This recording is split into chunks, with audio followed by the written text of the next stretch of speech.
barukan hati. Baru itu bahasa Indonesia hari ini, bahasa lamanya baharu. Maka dulu kalau orang nyebut kota baru itu kota baharu. Sekarang di Melayu lama masih begitu. Misalnya ada Johor Baharu. Ya. Cara membaharukan kolbu, menyegarkan kolbu, karena kolbu ini mudah usang. Dia mudah bosan. Orang yang tidak tahu teknik kolbu, baca Quran jadi bosan.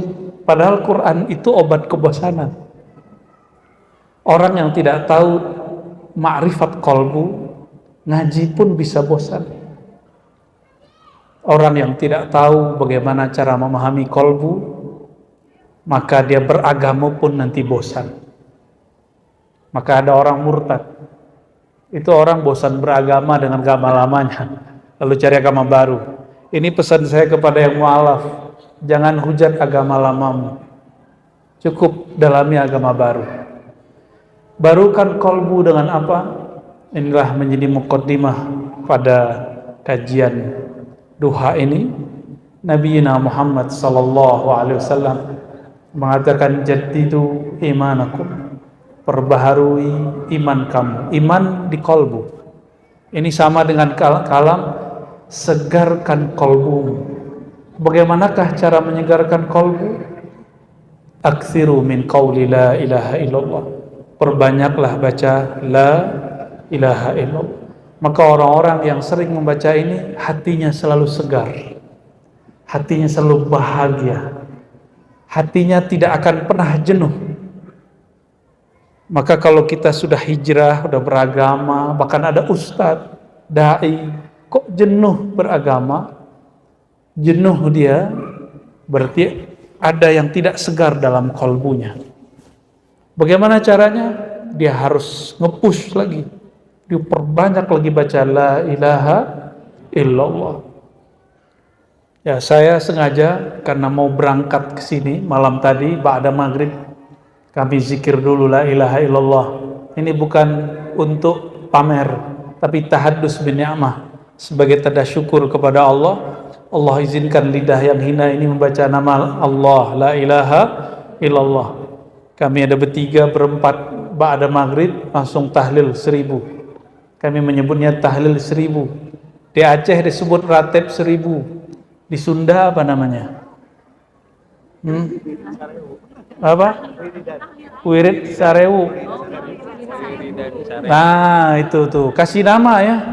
Nanti teman-teman pengawasan, khususnya pengawasan Albis, buat sekali seminggu Wirid Sarebu. Bener, Sarebu.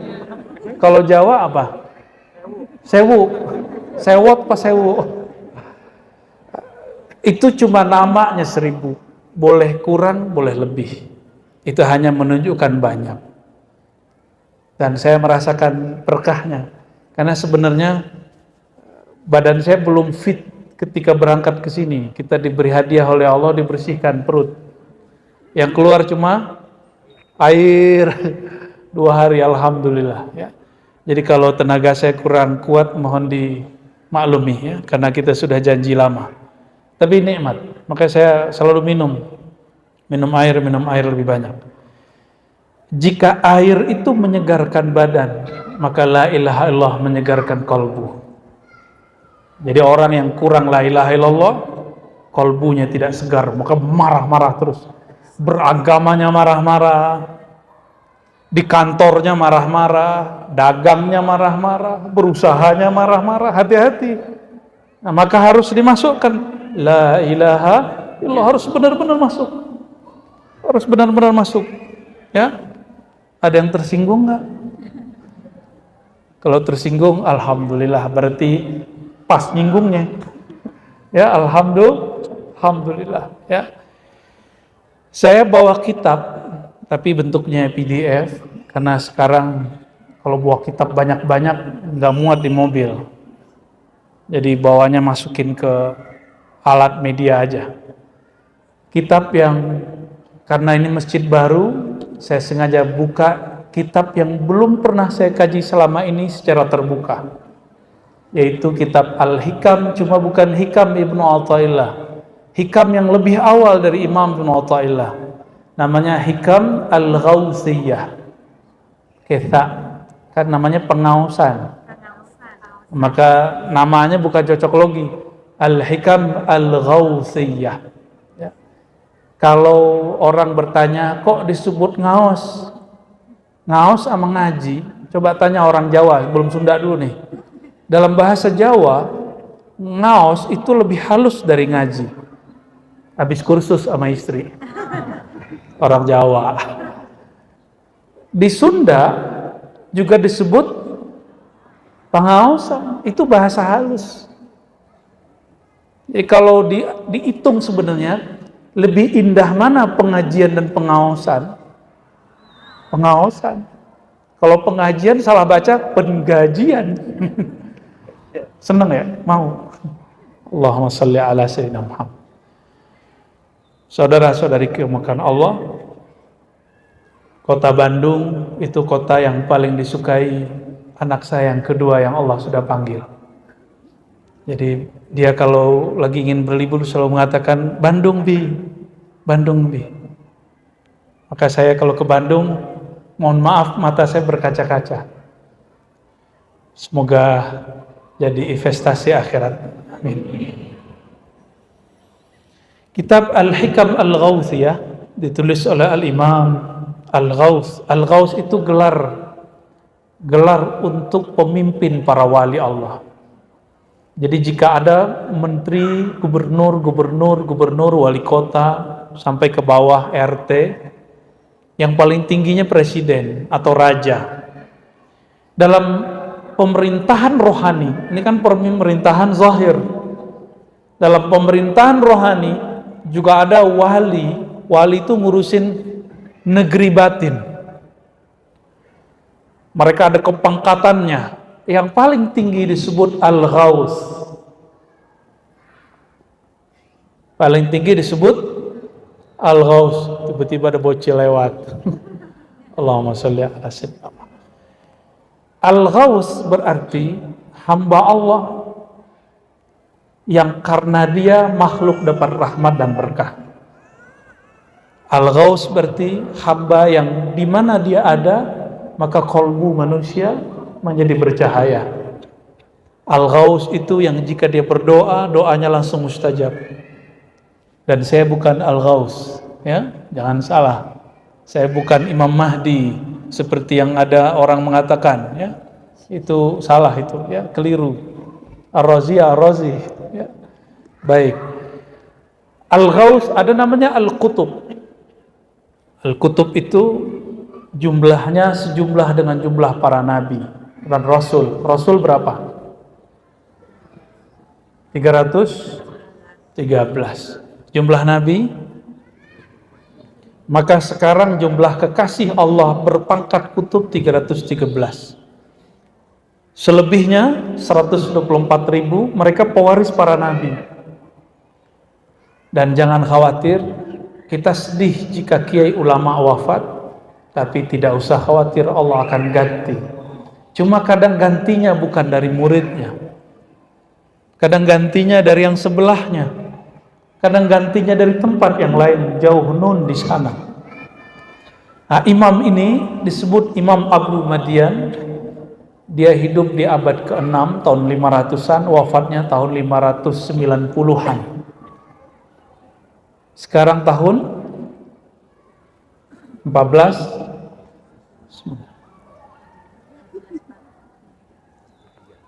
Tuh kan, masjid baru nih. Harus mengulang terus bahwa kita ada tahun sendiri. 1444. Imam ini wafat tahun 590-an. Ini diperdebatkan 590 berapa? Saya pakai aja 590. Berarti sudah berapa tahun? Coba genapkan jadi 600. Kurangi 1444 kurang 600. Berapa tahun yang lalu? Banyak ya? Malas ngitung ya? Nah, imam ini nulis juga Al-Hikam. Hikam ini jarang dibaca di pesantren, tapi yang baca biasanya ulama-ulama yang mereka punya konsumsi sendiri. Untuk masjid baru, kita beri hadiah baru, membuka kitab Al-Hikam Abu Madyam. Nanti selama berapa hari, 2 hari ini, insya Allah saya akan buka kitab ini dimanapun. Nanti siang ada lagi, kita buka lagi kitab itu, insya Allah. Yang saya hormati para ulama, majelis ulama, pengurus masjid, takmir, semua yang berkhidmat untuk masjid, yang bersih-bersih masjid. Ini kalau nggak ada yang bersihin, nyaman nggak duduknya? Maka kalau ada yang bersih-bersihin ini marah-marah, jangan ikut marah. Jangan ngomong, kamu nggak tahu siapa saya. Gimana jawabnya, Cum? Kamu nanya. Allahumma sholli ala sayyidina. Jadi kalau ketemu ada orang tim khidmat yang sedang bersih-bersih, keamanan, kita ikut saja mereka. Kenapa? Karena mereka tahu cara ngurus ini. Kita kurang tahu. Dan maafkan kami, para tamu, jika salah-salah adab kepada sahibul bait. Ya. Untuk membaca kitab ini, mari kita baca surah Al-Fatihah. Kita kirimkan untuk baginda Nabi Muhammad SAW. Dan Imam Abu Madyam dan guru-guru kita semua dan pendiri masjid ini, semua yang berwakaf mungkin dari harta yang diberikan ke negara dan negara masuk ke sini, siapapun yang berinisiasi, siapapun yang memakmurkan, kita kirimkan surah Al-Fatihah. A'udzubillahi minasyaitonir rajim. Bismillah. Surah Al-Fatihah. Mulai.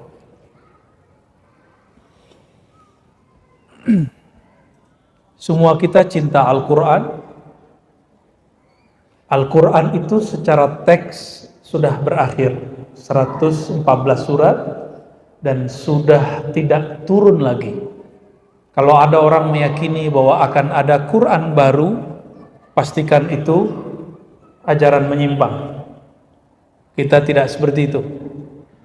Tapi makna Al-Quran berkembang atau tidak? Berkembang nggak? Dulu jangankan di agama sebelum kita, di Islam sendiri meyakini bahwa bumi itu flat dan bumi adalah tempat alam semesta berotasi. Jadi kita senternya. Ternyata berkembang sekarang terbalik. Matahari tempat tata surya berputar. Kita nggak tahu lagi, nanti ada penemuan baru. Maka orang meyakini bumi flat, bumi diam, alam yang berkeliling, atau yang sebaliknya, itu tidak berkaitan dengan agama. Itu berkaitan dengan pemahaman terhadap teks. Nah, ini beberapa tahun yang lalu banyak yang bertengkar di bab ini. Nah, Al-Quran sudah selesai, tapi pemahaman Al-Quran Allah selalu turunkan. Oleh karenanya, orang dahulu baca ayat tidak terfahamkan akan muncul teknologi namanya kamera.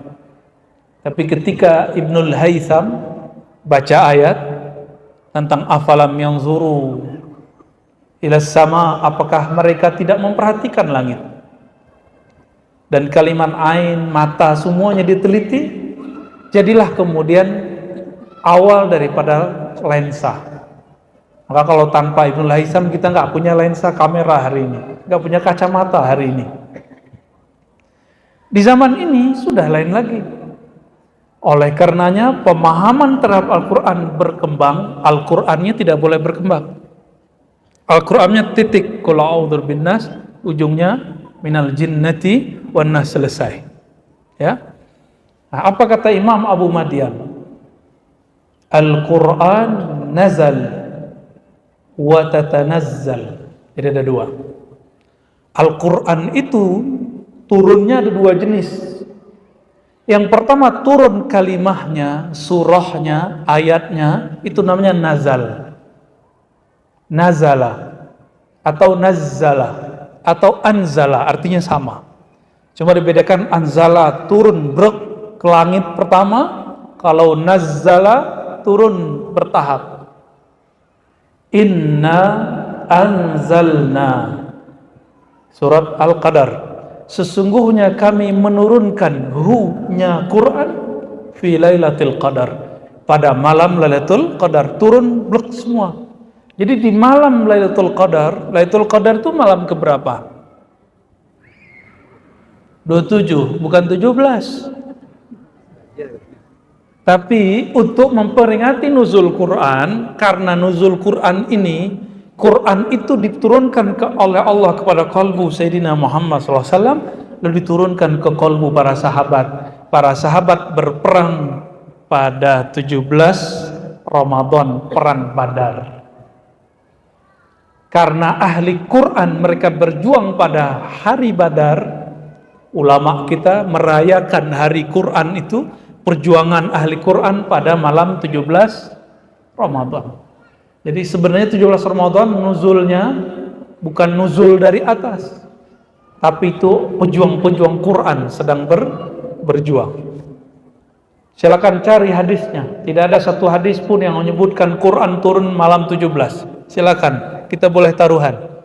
Ya, ini taruhan beneran loh Pak ya. Boleh ambil nih tablet saya. Di sini banyak kitab, ada ribuan kitab. Tapi antum bisa baca nggak?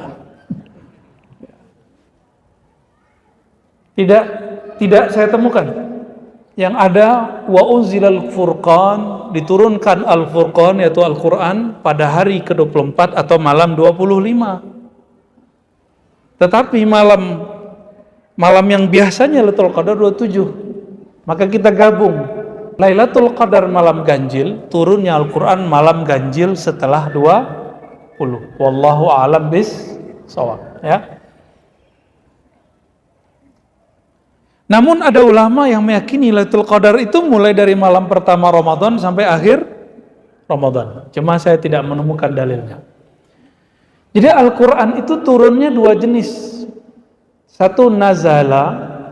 Apa arti nazala?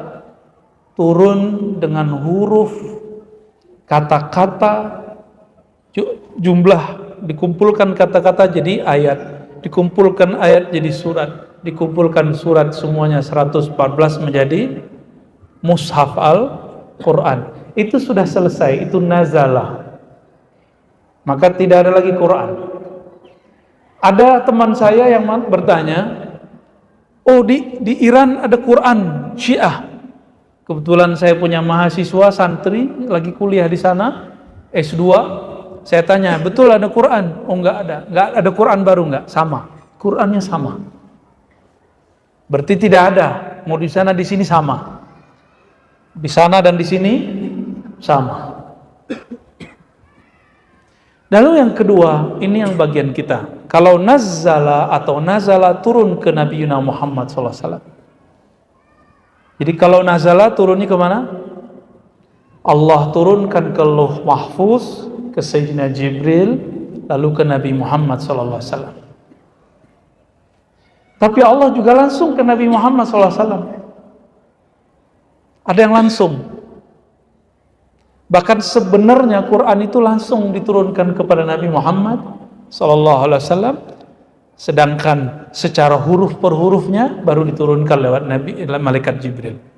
Nah, yang bagian kita ini yang menarik sebenarnya untuk zaman ini, yaitu tanazzala. Apa arti tanazzal? Bahwa Quran yang sudah sempurna itu, kita sempurna nggak? Ini yang hadir sudah sempurna belum? Belum. Memahami Qurannya sempurna nggak? Coba ada berapa orang di sini anggap ambil misalnya saya ambil 10. Dari 10 suruh baca Quran, surah Al-Fatihah, disuruh memaknai. Maka masing-masing akan beda cara memaknainya. Apakah pemaknaan itu sudah berhenti? Maka ketika orang ngomong, hanya pemahaman ini yang benar, sedangkan pemahaman yang lain salah. Nah, itu mereka gagal faham di bab nazala dan tanazzala. Ini yang sering saya sampaikan sebelum kita masuk ke bab kolbunya. Quran suci, benar? Benar Quran suci? Kalau Ar-Razi baca Al-Quran, suci nggak? Saya suci nggak? Enggak, saya nggak suci. Yang suci cuma Allah, Rasulullah. Tapi kalau Allah sucikan saya, baru saya bisa menyentuh Al-Quran. Maka disebut la yamassuhu illal mutahharun. Tidak dapat menyentuhnya kecuali orang yang disucikan, bukan yang merasa suci. Beda yang disucikan dengan yang merasa suci. Orang-orang yang merasa paling benar, yang merasa benar, itu orang-orang yang tidak akan dapat menyentuh Quran. Kenapa? Karena dia merasa suci. Orang merasa suci itu sombong. Itu sifat iblis. Iblis itu sekelas Nabi SAW merasa berdosa, masa ente merasa suci? Nabi setiap hari masih mengatakan, ya Rabb, ighfirli wa tub alayya. Ya Allah, ampuni hambamu ini dan terimalah tobatku. Kok ada hari ini orang baru hijrah, baru belajar Islam, terus mengatakan bahwa pemahaman agama dia paling benar, yang lain salah. Dia sulit membedakan antara Quran yang maha benar dengan dia yang belajar benar. Orang belajar benar belum tentu benar. Orang belajar benar belum tentu benar. Nah, kita sedang belajar benar. Jadi saya menghimbau kepada siapapun yang sedang belajar, sedang ngaji, sucikan Quran, jangan sucikan pemahaman kita terhadap Quran. Yang punya faham terhadap Quran siapa? Ustadz. Benar. Ustadz itu manusia, bukan nabi. Ustadz bisa salah. Oh, dia kan tamatan ini, dia gelarnya ini, nggak ngaruh. Ya, apapun gelarnya, walaupun gelarnya 7 ditambahin ALM, almarhum, tetap aja dia bukan yang suci. Bapak Ibu, saudara-saudari bukan Allah, apa kata beliau? Al-Quran nazala wa tanazzal, fanuzul qad mada wa tanazzul bakin ila yaumil qiyamah. Quran sudah selesai, tetapi pemaknaan Quran belum selesai. Maka wa tanazzul, jadi ada nazal, nuzul, ada tanazzul. Tanazzul baqin ila yaumil qiyamah.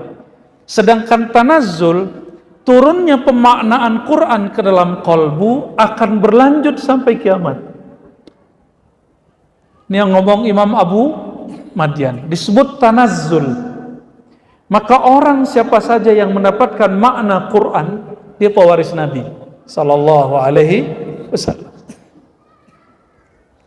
Mungkin gak pewaris Nabi suka melaknat? Mungkinkah pewaris Nabi suka cari kesalahan-kesalahan orang? Hari ini orang-orang yang mengaku dirinya ulama suka nyari kesalahan orang lain. Dan kita menghimbau, ini kebetulan ada teman-teman majelis ulama. Majelis ulama itu bukan majelis juri penyesat aliran-aliran, bukan. Majelis ulama itu majelis pembimbing umat. Sepakat? Bukan majelis untuk menyesat-nyesatkan aliran-aliran. Kalau ada aliran, bimbing dulu, nggak mau dibimbing baru sesatkan. Ini bukan ngajarin, tapi kita ngingetin aja. Ya. MUI bukan KPK. KPK aja udah berubah.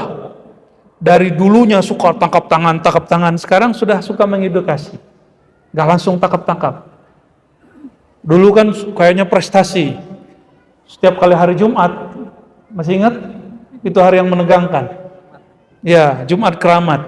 Kami berharap kepada guru-guru kami di MUI, senior-senior kami di MUI, kawan-kawan kami di MUI, jika ada kesalahan di aliran-aliran kelompok-kelompok, bimbing mereka. Jangan langsung keluarkan fatwa, apalagi cuma jawaban lewat WA, apalagi lewat website. Tidak elok, enggak elok. Ya. Jangan salahkan nanti, jika nanti banyak pengawasan-pengawasan, majelis-majelis, lembaga-lembaga, nanti mereka menyerang majelis ulama. Jangan sampai. Saya mencintai MUI karena guru saya lama di MUI. Ya. Walaupun saya tidak mau masuk MUI, Kiai. Ya. Karena nggak kuat, belum pantas disebut ulama. Saya jadi guru ngaji aja ya. Ini jauh nih Pak Dokter sini nih ya. Allahumma sholli ala Muhammad. Kita perhatiin dari tadi kayak kenal deh ya. Allahumma sholli ala sayyidina. Al-Quran selesai, pemahaman Quran tidak selesai. Maka nggak layak orang ngomong saya paling alim. Cukup Sayyidina Musa yang mengatakan aku paling alim. Setiap orang yang disayang Allah ngomong aku paling alim, tunggu, nanti akan ada teguran dari Allah Subhanahu wa ta'ala. Wa tanazzul baqin ila yaumil qiyamah. Jadi pemahaman Quran itu akan turun ke dalam kalbu sampai kiamat. Ingat rumusnya kemana turunnya? Kalbu, bukan ke sini. Ilmu kalau cuma hanya nambah di sini, hobinya debat sama cari kesalahan orang. Tapi kalau turun ke dalam kalbu, dia sudah nggak sempat cari kesalahan orang karena di dalam kalbunya sudah banyak kesalahan. Apa kata Rasulullah SAW? Idza adnabal abdu, jika seorang hamba berdosa, maka terjadilah di kalbunya ju'ila fi qalbihi nuqtatan sauda. Ada bercak noda hitam di kalbunya. Kita punya cermin, cerminnya ada bercak, nutupin bagian wajah. Bisa lihat muka nggak di situ? Nggak bisa lihat muka. Itulah sebabnya ada orang-orang yang dia nggak sempat ngaca, akhirnya dia lihat muka orang lain. Apalagi kalau kalbunya sudah retak. Retaknya kalbu kalau sudah syirik. Kalbu retak itu bukan kena patah hati. Itu urusan kaum alay. Retaknya kalbu dalam ilmu kalbu itu ketika dia berpaling cintanya kepada selain Allah Subhanahu wa ta'ala. Itulah syiriknya kalbu. Syirik khafinya kalbu. Ketika kalbunya bergantung kepada selain Allah, walaupun lisannya baca la ilaha illallah. Dosa yang berbahaya itu bukan hanya dosa mata, dosa telinga, dosa lisan, dosa tangan, kaki, kemaluan, itu sudah tahu kita semua. Cukup diistighfarkan, tobat, berniat tidak mengulangi. Tapi kalau dosa kalbu, sering tidak sadar kita melakukannya. Coba yang duduk sekarang, hati-hati, terbersit gak merasa lebih baik dari yang di samping? Merasa lebih solehah dari yang di samping, yang di depan. Terbersit sedikit, langsung di kalbunya ada noda. Itu kalau main kalbu itu bahaya. Dan yang mampu untuk membersihkan cuma la ilaha illallah. Ya. Jadi orang-orang yang kalbunya penuh dengan la ilaha illallah, mau dimasukin yang lain juga nggak bisa. Ketika godaan-godaan duniawi itu sangat kuat, jadi suatu kali ada seorang yang hamba Allah, rezeki datang terus kepadanya. Orang ini senang juga baca kitab Al-Hikam. Tapi ketika datang terus zikir, kata Imam Notoilah, kamu boleh terima hadiah pemberian orang, tapi yang kamu lihat Allah yang ngirim, bukan makhluk. Karena kalau kamu lihat makhluk yang ngirim, kamu akan tunduk kepada makhluk. Allah cemburu. Allah cemburu. Terus gimana? Terilhamlah hadis tadi ke dalam kalbunya. Maka dia banyak-banyak baca la ilaha illallah. Nah, Imam Abu Madian, salah satu imam yang seperti itu. Beliau jika lagi kalbunya gersang, maka dia banyak-banyak baca la ilaha illallah wahdahu la syarikalah lahul mulku wa lahul hamdu yuhyi wa yumit wa huwa ala kulli syai'in qadir. Ini zikir sudah biasa, tapi efeknya luar biasa. La ilaha illallah wahdahu la syarikalah. Kalimat tengahnya penting. Lahul mulku wa lahul hamdu. Kekuasaan milik dia. Kekuasaan abadi milik dia. Mohon maaf, kalau presiden, gubernur, bupati, wali kota berapa tahun? Kalau maju lagi berarti cuma 10 tahun. Kalau dia maju lagi berarti yang pertama 2 tahun sebelum dia maju dia harus off dulu. Nggak maksimal kekuasaan di dunia. Itu kekuasaan, ini jangan lupa nih, kalau para asatis itu kekuasaan zahir. Ada kekuasaan dakwah, ada kekuasaan bisnis. Kekuasaan dakwah itu milik Allah. Ketika seorang dai klaim itu milik dia, ini lapak gua, lo jangan ambil. Ke temannya sesama pendakwah, siap-siap Allah murka kepadanya. Kenapa? Lahul mulku, semua kekuasaan milik dia. Termasuk para pebisnis, apapun bisnisnya.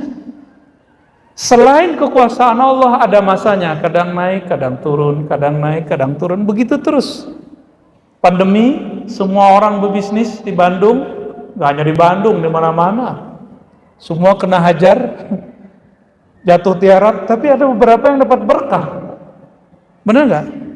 Ada 1-2 yang naik, terutama bisnis masker. Ya, kalau bisnis jilbab jatuh, bawah. Apalagi itu kekuasaan, maka pulangkan kepada Allah. Lahul mulku, ya Allah kekuasaan ini milikmu.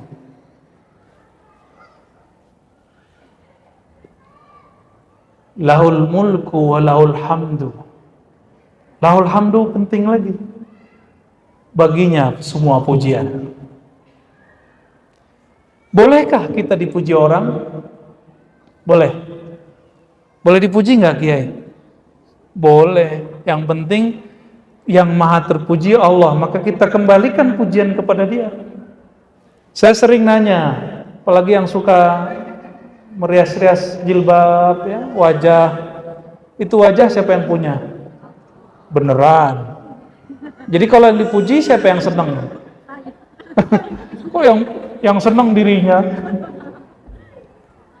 Ini muka siapa yang buat? Orang tua? Bukan. Hidung mancung, itu namanya mancung. Ini siapa yang buat? Bukan kita. Maka ketika ada orang memuji, pulangkan kepada Allah. Jangan GR. Termasuk kalau kiai ngajar, terus jamaahnya tersentuh, itu bukan kita yang menyentuh dia. Siapa yang menyentuh dia? Yang punya kolbu. Jadi apapun yang masuk ke dalam kolbu itu Allah yang izin. Maka bersyukur kepada Allah Subhanahu wa ta'ala. Jadi saya boleh terima pujian, teman-teman yang hadir ini boleh terima pujian, syaratnya satu. Kembalikan pujian kepada Allah. Seandainya kita nggak dipuji, kita akan mengatakan, ya Rob, benar, aku memang tidak terpuji. Yang terpuji hanya Engkau. Sepakat? Masih marah dibully orang? Ngamuk dibully orang?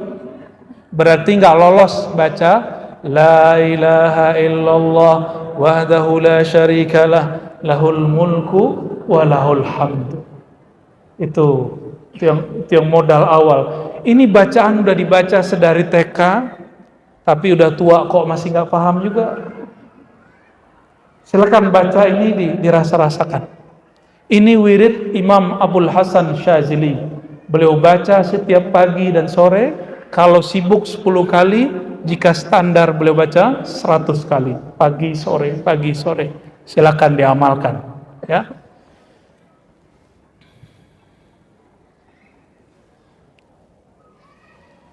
Jadi ilmu Al-Quran turunnya kepada qalbu Nabi. Maka yang dapat mewarisi ilmu Quran itu hanya orang-orang yang qalbunya dibersihkan dari selain cinta kepada Allah dan Rasulullah sallallahu alaihi wasallam. Maka berkatalah Imam Ibnu Alan ad-Dimashqi, "Inna salika idza zakka nafsahu aw qalbah." Seorang murid, seorang hamba, jika dia bersihkan kalbunya, zahirnya, maka Allah akan isi dengan yang bersih. Nah, ini sering kita kasih contoh. Ini gelas kalau kotor, ada tai di dalamnya, dimasukin jus paling kita suka, mau nggak? Nggak mau. Airnya bagus, gelasnya bersih, tahu-tahu lalat masuk, mau minum? Nggak mau. Paham maksudnya? Maka harus dikuras lagi, diistighfarkan lagi, diisi lagi dengan la ilaha illallah. Begitu terus, dan harus setiap hari. Yang masih galau ada nggak? Hah? Yang masih galau ada nggak? Jangan usah angkat tangan deh. Obat galau itu cuma la ilaha, nggak ada lagi. Saya sudah cari kemana-mana, kan kita pernah galau juga. Sampai sekarang juga masih galau. Allahumma sholli ala sayyidina Muhammad.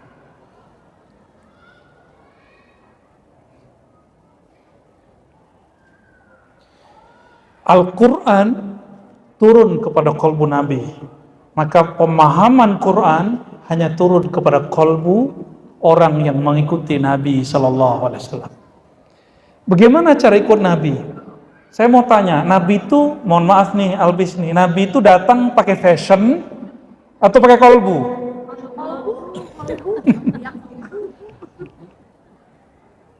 Jadi Nabi itu ada fashionnya nggak?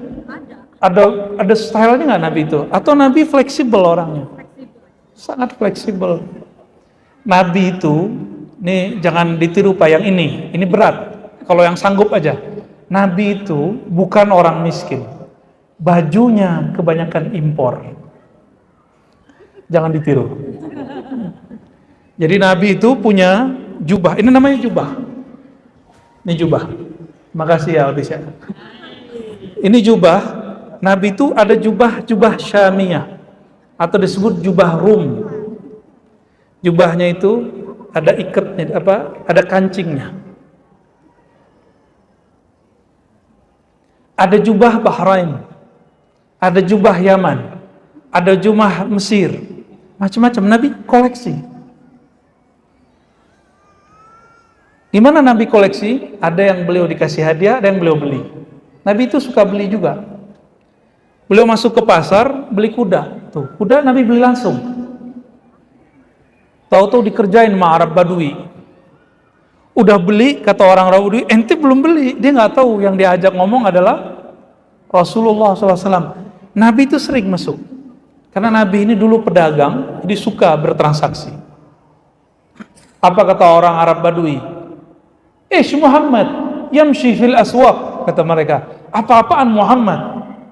Kok seorang Nabi jalan-jalan di pasar? Kok Nabi suka belusukan gitu? Tapi Nabi belusukan bukan pencitraan. Nabi itu belusukan asli rohaninya. Allahumma sholli ala sayyidina Muhammad. Jadi kolbu Nabi yang ditiru, karena kolbu nggak berubah, kolbu beliau. Kolbu kita yang berubah-ubah. Kalau style berubah Kak? Cobalah tanya orang-orang yang buat fashion. Setiap tahun pasti berubah. Apalagi yang nambah. Kita bilang biasa aja, ditambahin lagi ya kan. Emang begitu. Nabi SAW memakai jubah orang-orang yang dulu dipakai oleh pendeta-pendeta di Rum. Dipakai oleh beliau. Maka disebut jubah Rumiyah. Jubah orang Romawi, jubah yang dipakai orang-orang di Syam. Jadi Nabi sangat fleksibel. Ketika Mekah masih musyrik, Nabi tidak mau ngikutin model rambut orang musyrik. Orang musyrik itu rambutnya belah tengah atau belah samping. Maka belum ngikutin ahli kitab ke belakang. Jadi nggak benar kalau ada ustadz kiai mengatakan bahwa Nabi tidak pernah ngikutin model selain bangsa dan Arab. Ada hadisnya Sahih Bukhari Muslim. Beliau mengatakan inni uhibbu an attabi'a ahlul kitab fima lam yu'dar, fima lam yu'mar. Aku suka mengikuti ahli kitab selama itu tidak ada perintahnya. Jadi Nabi itu stylish. Jadi para kiai jaga modelnya. Pakai sarung tapi yang rapi. Tapi kiai saya punya model yang dahsyat. Kiai kami ahli hadis, Kiai Ali Mustafa Yakub, bajunya kemana-mana putih. Kalau putih nggak ditanyain, nggak diliatin, ini merek siapa kan nggak bisa dicek. Enaknya pakai baju putih, Pak. Maka saya pakai baju putih. Khawatir nanti teman-teman di sini kasih dipakein jubah. Allahumma sholli ala Sayyidina Muhammad. Kenapa Imam Abu Madian berani mengatakan Quran yang diturunkan kepada Nabi Muhammad SAW sudah selesai, tapi makna Quran belum selesai, terus turun. Ini kan berani berngomong begitu, karena beliau pernah mengatakan berdasarkan hadis Nabi, istafti qalbak. Jadi ada orang datang kepada Rasulullah SAW dan bertanya, wahai Rasulullah, kalau aku punya masalah sedang engkau tidak ada, ulama tidak ada, kira-kira begitu kalau diterjemahkan secara bebas. Apa jawaban beliau? Engkau punya kolbu, mintalah fatwa ke dalam kolbumu. Sayang sekali para da'i, para ustadz tidak mencontohkan itu, sehingga jamaah tidak berpikir dengan kolbunya, mereka berpikir dengan emosinya. Kita doakan semoga ulama kita, doakan saya juga, semoga kami termasuk orang berpikir dengan kolbu. Amin rabbal alamin. Gimana mau berpikir dengan kolbu? Kolbu tidak pernah dilatih. Maka berkata beliau di bagian tengah sini, apa kata beliau? Ini teguran buat kami, buat kita semua. Man u'tiya lazzatal munajah. Siapa yang diberikan kelezatan bermunajat kepada Allah, muni'a ainuhu minan naum, maka matanya selalu terhalang untuk banyak tidur. Malam tadi banyak tidur atau zikir? Kenapa nonton bisa lama? Nonton apa? Netflix, YouTube, sama kita berarti ya. Tapi jangan buat Allah cemburu. Jangan buat Rasulullah SAW cemburu. Rasulullah itu cinta sama kita. Masa kita nggak cinta sama dia? Rasulullah mau berpisah ruh dengan badannya yang disebut kita. Duhai umatku, masa kita mau tidur, mau berpisah nyawa ini sejenak, yang disebut malah, yang ditonton Allah, ya salam. Kita nggak habis pikir. Lalu nanti mau minta syafaat Rasulullah. Mau tidur nggak ingat Rasulullah, bangun tidur nggak ingat Rasulullah. Cara ingat Rasulullah, amalkan sunnahnya sallallahu alaihi wasallam. Sunnah Nabi sebelum tidur berdoa, itu yang diajarin di TK. Benar. Sunnah Nabi sebelum tidur tuh panjang. Nih coba lihat, cara Nabi tidur, cara wali tidur tuh beda. Kata beliau, jika engkau hendak tidur, fa'asbighil wudu, maka sempurnakanlah wudu, ka wudu'ika lis-shalah, seperti wudu'mu untuk sholat. Bertanyalah orang Bandung bermazhab Syafi'i, Buya, Ustadz, Kiai, kepada para kiai, kami kan mazhab Syafi'i, kalau udah punya istri bersentuhan kan batal.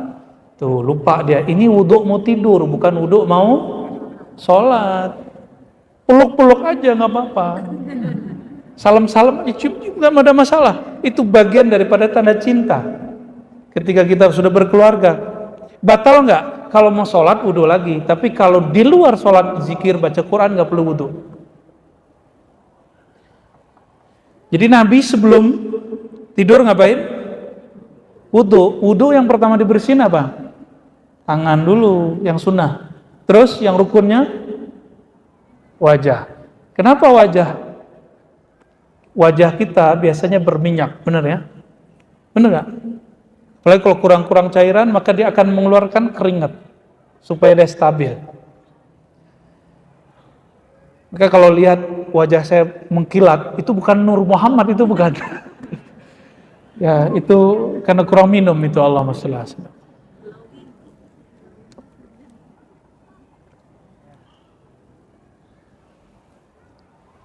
Ketika tidur, tubuh ini mengalami apa yang disebut dengan raha, rehat. Rehat itu ketika, coba lihat, kita kalau tidur kakinya supaya darah yang di bawah terus bisa berputar. Kulit-kulit harusnya dia bisa bernafas, apalagi kulit wajah. Maka Nabi mengajarkan sebelum ada glowing, apalagi apa? Glowingnya pakai apa? Pakai pepes atau pakai cat biar tahan 7 hari. Pepes glow. Itu bahasanya Kiai itu ya. Ketika kita ingin merawat wajah, yang kita niatkan apa? Karena mau bertemu orang lihatnya muka. Setiap hari kita diminta 5 kali bertemu Allah. Benar nggak? Maka harus dibersihkan wajah kolbu, tapi dimulai isyaratnya dengan wajah ini. Maka dibersihkan. Wudu jangan berlebihan. Wudu itu jangan nanti basah badannya separuh. Ya, banyak yang berwudu, setan ikut. Mohon maaf para pengurus masjid, ini mungkin karena baru. Tadi saya ke tempat wudu, masih ada bau aneh-aneh. Ya. Mohon, ini karena tempatnya bagus. Kalau kaki kita kotor di tempat wudu, naik ke sini, ini kotor semua. Kotor semua, kasihan masjidnya baru soalnya. Jadi mohon maaf, spiritnya masjid bukan hanya imam dan muazin, ustadz, tapi spiritnya masjid dimulai dari tempat wudu, tempat bersuci, tempat toiletnya. Mohon diperhatiin kiainya, mohon diperhatiin ya untuk para pengurusnya. Mumpung para kiai ngaji dari kecil sampai dewasa kitab toharoh kan, kitab kesucian. Aneh masjid besar hanya bersih di luar tapi nggak bersih, itu aneh bagi saya. Ya. Dia sudah suci tapi masih bau, itu aja. Sudah suci tapi masih bau. Semoga ini tambah sempurna. Ya. Allahumma sholli ala sayyidina Muhammad. Lalu Nabi SAW setelah mengajarkan wudu, apalagi? Wudu dari muka sampai ke kaki. Kenapa kaki juga harus dibersihkan?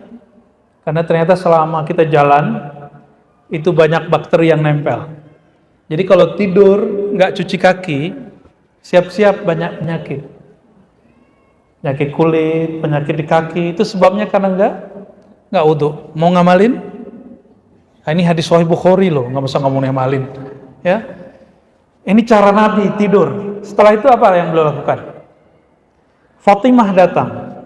Kata Sayyidah Fatimah radhiyallahu taala anha, "Ya abati, wahai ayahandaku, jika engkau berkenan, berikanlah aku seorang pelayan." Yang bisikin siapa? Sayyidina Ali.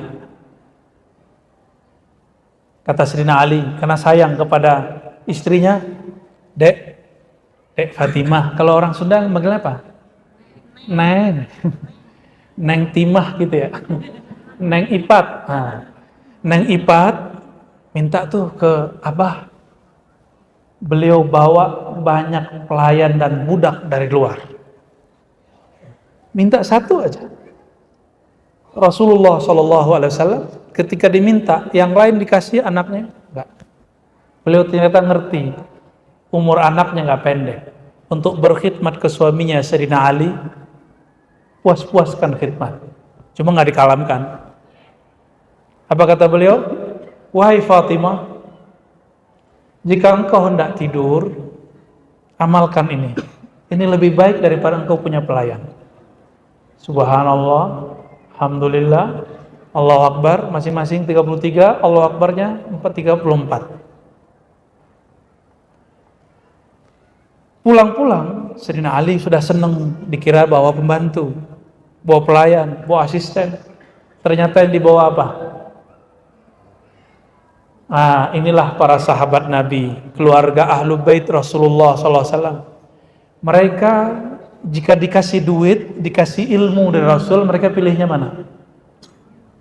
Yang Ahlul Bait dan keluarga inti dan sahabat-sahabat yang paling dekat kepada Rasulullah. Ada uang, ada hadis Nabi, Mana yang mereka pilih?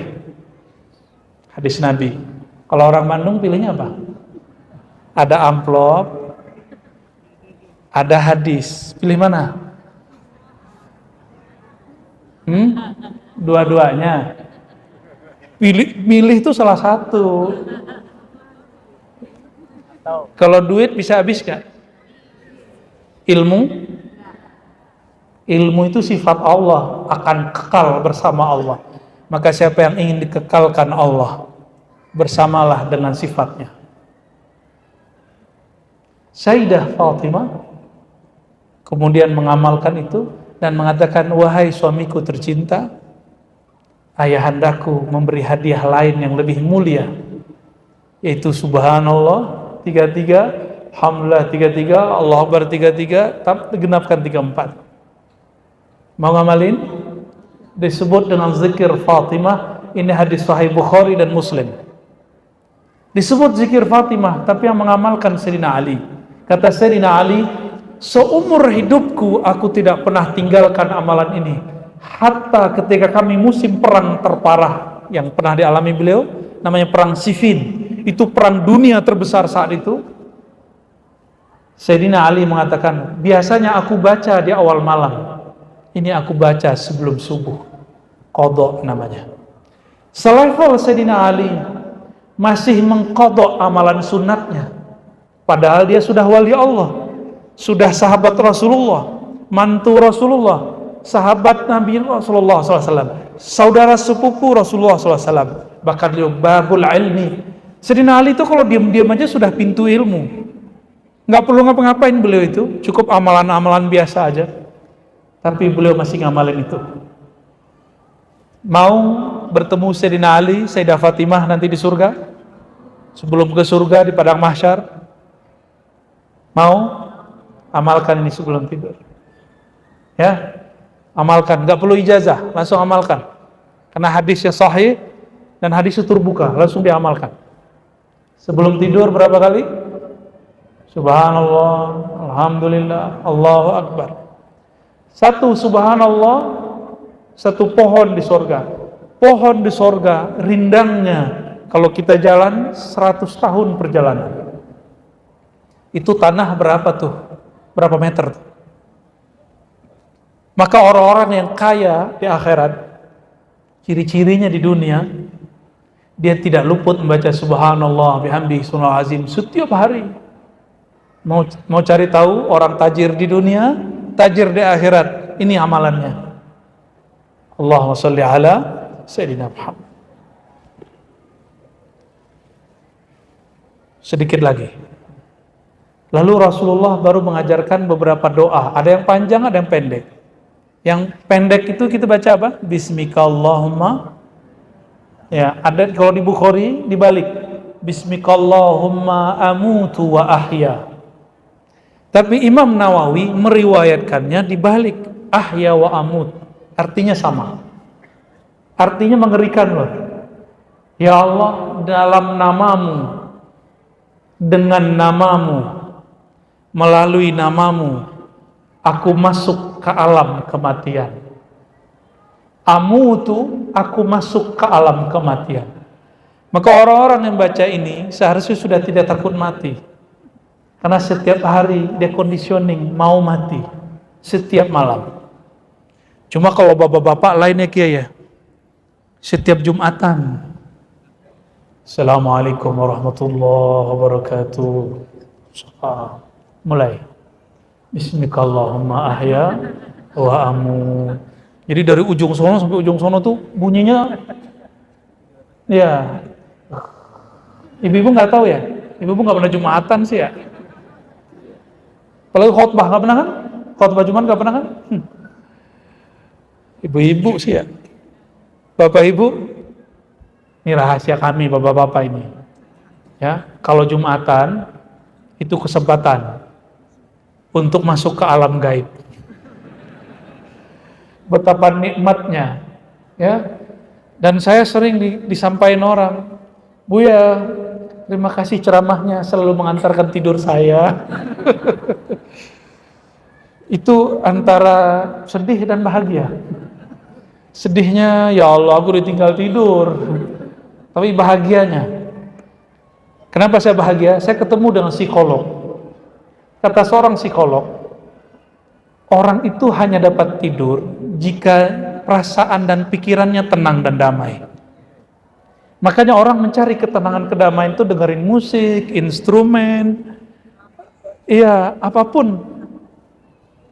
Ternyata saya terhibur dikit lah. Dengerin suara kita, orang bisa tidur. Tapi alhamdulillah dari tadi ada yang tidur nggak? Ya, kalau ya benar kata orang itu ya. Allahumma sholli ala sayyidina Muhammad. Jadi di dalam diri ini ada satu wadah, ada satu media yang kita bisa masuk setiap malam. Itu yang disebut mati sebelum mati. Ternyata masuk ke dalam diri, itulah yang disebut mematikan diri sebelum mati. Gimana caranya? Dimulai dengan cara Rasulullah SAW. Gak usah aneh-aneh. Gak usah mandi pakai 7 air sumur. Itu kalau yang mau silakan. Gak dosa juga toh. Saya nyimpen 7 air sumur boleh gak? Boleh. Tapi kalau mau simple gak perlu begitu. Kita berwudu dengan air biasa. Nabi itu sering mandi tengah malam. Bukan hanya karena beliau punya istri banyak, tapi emang itu tradisi beliau. Suka mandi malam. Tapi beliau bebas, kadang beliau mandi siang. Nah, ada beberapa orang yang mengambil rahasia ini, ada mandi sebelum subuh. Tapi cara mandinya dimulai dengan wudu. Jangan langsung guyur. Darah kita masih panas. Ada orang pingsan di kamar mandi. Ada, kenapa? Dia langsung guyur. Ya mungkin pembuluh darahnya pecah atau gimana, kita nggak tahu. Ya. Yang benar seperti Rasulullah ajarkan, wudhu dulu, kanan dulu, mulai dari kanan. Apa kata Rasulullah SAW? Ibda bitayammun, mulai dari kanan. Kalau saya aslinya kidal, makanya sampai sekarang kalau macul atau pakai sabit, pakai kidal. Pakai kidal, ya. Kalaupun sparring itu ini yang kenceng. Kalau makan alhamdulillah udah pakai ini. Alhamdulillah. Nulis agak kurang bagus karena getar, tangannya getar kalau nulis. Cuma berusaha untuk menyeimbangkan diri. Mulai dari kanan, mulai dari kanan, mulai dari kanan.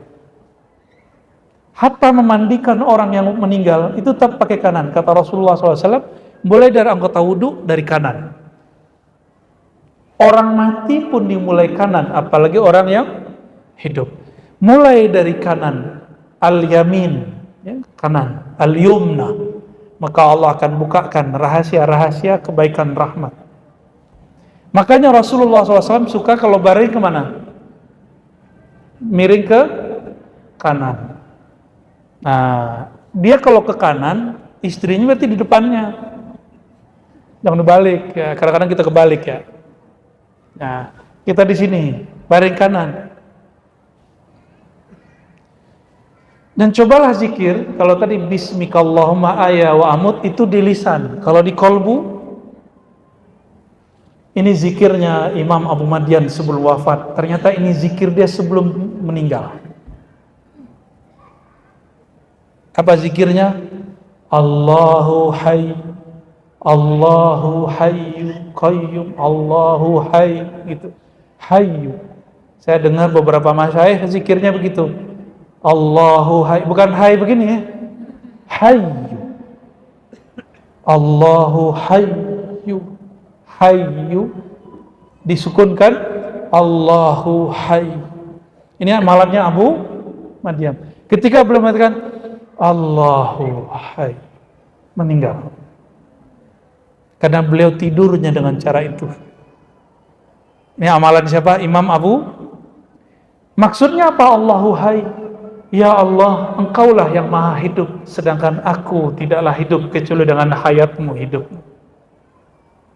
Siapa orang yang dia bergantung dengan hayatnya, hidupnya Allah, maka Allah akan hidupkan dia di sisinya. Mau hidup kekal? Bukan dengan tubuh ini nggak dapat kekal. Ya, tubuh ini bisa sakit-sakitan. Saya kata orang kan ustadz nih, ya dikasih sambal cabai rawit, teret, nggak kuat, kurang sakti. Ya. Ustadz padahal nggak ngaruh. Padahal kalau doain orang ampuh kata orang, giliran kita sendiri. Di situ Allah kasih teguran, yang menyembuhkan bukan kamu, yang memberkati bukan kamu. Itulah tauhid Sayyidina Ibrahim. Kesimpulan kajian kita pada duha menjelang siang ini, ilmu Al-Quran tidaklah pernah berhenti, karena Al-Quran turun ke dalam kolbu. Maka saya mengajak, mumpung masjidnya baru, mari kita membaharukan kolbu. Dengan apa? Makanan kolbu adalah la ilaha illallah. Cari majelis-majelis begini, mau dia zikir keras, mau zikir lembut, sama. Ya, boleh zikir keras, boleh zikir lembut. Nggak usah debat lagi, itu zaman dulu orang debat, tahun 80-an, 70-an orang debat. Zikir keras, zikir lembut. Sekarang cukup. Yang nggak suka, uskut, diem. Ya, kalau mau sebut dalil, ya udah amalkan sendiri. Yang senang amalkan. Ya. Maka siapa saja yang baca la ilaha illallah, ahyallahu qalbah, Allah akan hidupkan hatinya. Semoga Allah jadikan kolbu saya dan kita semua yang hadir, ataupun siapapun yang mendengarkan, jauhkah dia, dekatkah dia, Allah hidupkan dengan nur la ilaha illallah Muhammadur Rasulullah SAW. Silakan Pak. Cukup. Udah, nggak ada tanya jawab. Oke, silakan.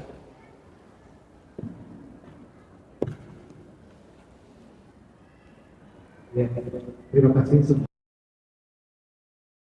pengawasan proses-nya begitu mendalam ya. Tidak ada yang ngantuk atau tidak fokus jadi sama. Baik, masih ada waktu sedikit, barangkali kami berikan kesempatan satu pertanyaan untuk Ahwat, satu pertanyaan untuk Iwan. Mangga. Ya, ini ya Pak. Dari Ahwat, enggak. Mohon ke depan aja. Ya, monggo. Ya, baik, di sini kami berikan satu kesempatan untuk Ibu paling depan. Boleh silakan izin sampaikan dengan siapa dan mana, dan sampaikan pertanyaan. Silakan.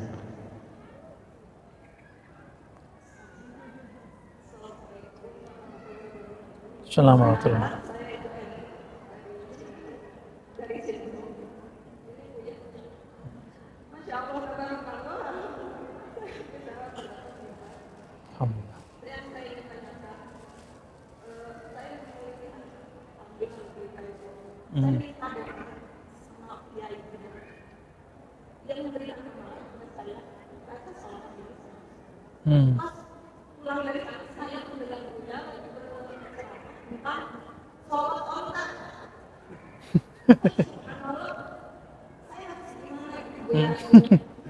Oh, entah. Oke.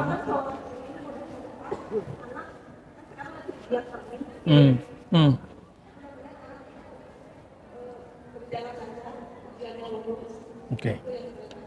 Baik. Oke. Baik. Assalamualaikum warahmatullahi wabarakatuh. Sholawat onta ya. Masih ingat aja, aneh udah lupa. Pakai itu aja kurang jelas.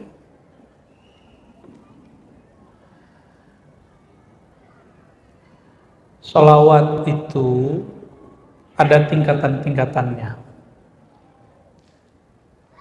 Sholawat itu cara kita terhubung kepada baginda Nabi Muhammad SAW. Kalau ketemu Rasulullah mau minta apa? Nanti kualitasnya kelihatan. Dalemannya kualitasnya apa? Apa yang diminta ketemu Rasulullah SAW? Abu Darda ketemu Rasulullah SAW. Kok lain dengan orang Arab Badui ketemu Rasulullah SAW? Onta ketemu Rasul, serius. Itu disebutkan di dalam syair-syair madaih nabawiyah di masa-masa maulid. Onta bersyahadat lalu ngadu, ya Rasulullah, saya letih, tuan saya banyak tugas tapi makannya sedikit. Onta yang dikadukannya apa? Urusan perut. Salawat onta itu boleh, itu bukan hina. Cuma salawat onta ini kurang bermakrifat aja. Kalau onta itu tahu secara ma'rifatullah bahwa yang di hadapan dia lebih dari urusan perut bisa diurusin. Onta dijadiin manusia juga mungkin nih, walau alam kita nggak tahu. Ya kan ada manusia dijadiin kera, bisa dibalik nggak? Kalau Allah mau mah bisa-bisa aja. Masih ingat kayu yang Nabi bersandar? Apa kata Rasulullah SAW? Rasulullah itu nangis kedengeran satu masjid. Berarti sahabat-sahabat saya itu mereka mendapatkan satu karamah, mendengarkan suara pohon menangis. Udah pernah dengar pohon menangis? Kalau dengar saya yakin stres semua ntar. Makanya nggak dikasih. Ilmu begini hanya dikasih kepada Nabi dan aulia-aulia Allah. Kita begini nggak kuat. Jadi nggak usah minta kesaktian. Takutnya dikasih kaget, putus ulat sarafnya. Maka banyak orang belajar ilmu-ilmu kanuragan kebatinan itu jadi nauzubillah min, pakai kopiah tapi ngomong udah nggak beres. Baca wirid tapi sudah nggak jelas. Itu bukan ilmu kolbu. Ilmu kolbu nggak ngurusin kesaktian. Udah nggak sempat mikir kesaktian orang ahli kolbu itu. Itu pohon ditawarin, kamu pilih jadi sandaranku atau masuk surga. Kalau masuk surga dia kira-kira jadi apa? Bukan jadi pohon lagi. Wallahu alam, saya belum tahu dia bakal jadi apa. Ya. Karena kalau ada manusia dikutuk jadi hewan, siapa tahu nanti ada hewan didoakan jadi manusia, wallahu alam. Ya, dalam ilmu Allah orang yang berakidah Ahlussunnah ada namanya mungkinat. Dalam mungkinat ini mungkin. Kalau ada orang aswaja menyaksikan ini, saya ragukan keahlussunnahannya. Ya, berarti dia nggak paham bab mungkinat. Baik. Ketika sahabat Badui ketemu Rasulullah, apa kata beliau? Muhammad, tuh pohon kalau ente Rasul panggil dia sini. Nantang lagi, nantang kesaktian. Agak yang sedikit unik, agak bagusan. Datang kayak begini, gak mungkin, safnya udah ketutup. Maka dilangkahi semua orang, kepala orang dilahin ke semua. Terus dia berdiri dan mengatakan, Aina Muhammad? Aina Muhammad? Tunjuk satu. Sahabat nggak ada yang berani nunjuk Nabi, nggak ada satupun. Makanya orang Sunda, orang Jawa kalau nunjuk yang hormat gimana? Nggak ada yang begini, itu Badui. Yang begini itu Badui. Di zaman itu, kalau zaman sekarang nggak tahu deh. Mungkin super Badui. Nunjuk begitu tuh nggak bener. Begini mereka nunjuk. Para sahabat nggak berani. Sayyidina Abu Bakar diem, malu. Aduh, pintu masjid nggak ada yang jaga nih. Biasanya ada yang jaga di masjid, depan masjid. Ada namanya bab Ali, bab itu. Apa kata si Arab Badui? Ketika dia lihat, ini Muhammad nih. Muhammad, ana uhibbuk. Aku cinta engkau. Lalu dia doa, ya Rabb, cintai aku dan Muhammad saja, yang lain jangan. Yang lain bengong, mau senyum, takut dosa. Itu terjadi, Pak. Ini agak lumayan. Tapi ketika datang Abu Darda, apa kata Abu Darda? Ya Rasulullah, jika engkau nanti masuk surga, kita nggak bisa ketemu. Dia cuma ngomong itu doang, mau nangis. Apa kata Rasulullah?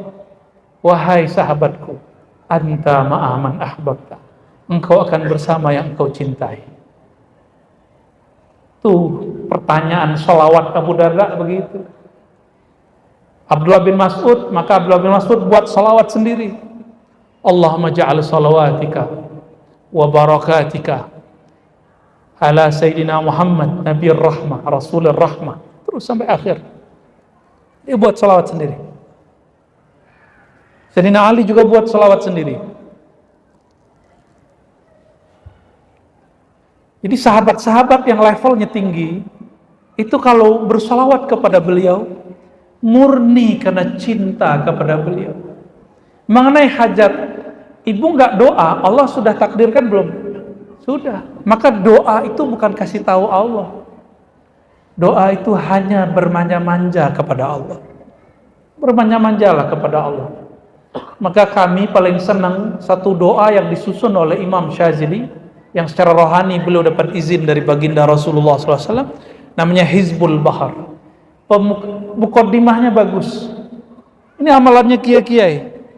Cuma kiai-kiai kebanyakan mengijazahkan ini untuk kanuragan. Tapi kalau kami dapat ijazah dari guru untuk taqarrub kepada Allah, mendekatkan diri kepada Allah. Allahumma ya Allah, ya Alim, ya Azim. Ya Allah yang maha tahu apa yang terbersit di hatiku, apa yang aku perlukan dalam hajatku dunia akhiratku. Udah selesai sebenarnya. Oleh karenanya ada satu hadis, alhamdulillah afdalud doa. Doa tertinggi bukan minta-minta, karena banyak orang minta ngasih tahu Allah. Doa tertinggi adalah memuji dan bersyukur kepada Allah SWT. Cara bersyukur kepada Allah harus berterima kasih kepada makhluk Allah. Makhluk Allah yang paling berjasa kepada kita adalah Sayyidina Muhammad SAW. Benar? Maka maksud kiai tadi itu, ibu, maksud kiai tadi, bersolawatlah kepada Rasulullah, berterima kasihlah kepadanya. Insya Allah hajatmu Allah, gitu. Semoga anaknya sukses ya. Gimana? Masih ada waktu? Cukup? Cukup, kayaknya mau zuhur ya. Ya, mohon maaf lain waktu kita sambung. Habis ini masih ada taklim lagi di masjid mana? Al-Irsyad. Silakan ke sana ya. Mungkin kita salamannya di sana aja nanti ya. Jadi nggak usah salaman di sini kalau sempat. Barangkali ada kesalahan dari kami, kekurangan, mohon izin, mohon maafnya. Nanti kita sambung kajian kitab Al-Hikam Al-Ghawthiyah. Subhanakallahumma wa bihamdika asyhadu an la ilaha illa anta astaghfiruka wa atubu ilaik. Assalamualaikum warahmatullahi wabarakatuh.